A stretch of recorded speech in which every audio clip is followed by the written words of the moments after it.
বন্ধ করতে হবে। যদি তারা এই ভর্তি বাণিজ্য বন্ধ না করে তাদের বিরুদ্ধে আমরা কঠিন অ্যাকশনে যাব।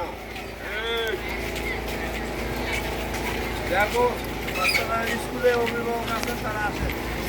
অভিভাবক যারা আছেন তারা আমাদের সাথে আসুন। এখন আমরা আইডিয়াল স্কুলে ঢুকবো, প্রধান শিক্ষকের সাথে কথা বলবো।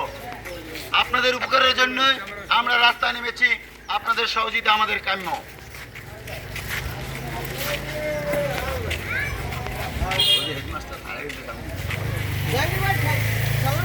ভর্তি বাণিজ্য বন্ধ চাই, বন্ধ করতে হবে।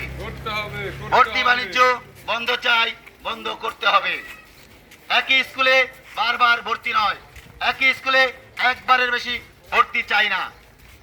একই স্কুলে যদি বারবার ভর্তি হতে হয় তাহলে শিক্ষকদের সাথে সম্পর্ক নষ্ট হয়, ছাত্রদের সাথে বন্ধুত্বপূর্ণ সম্পর্ক থাকে না। স্যার চলে যেতেছেন, আমরা আপনার কাছে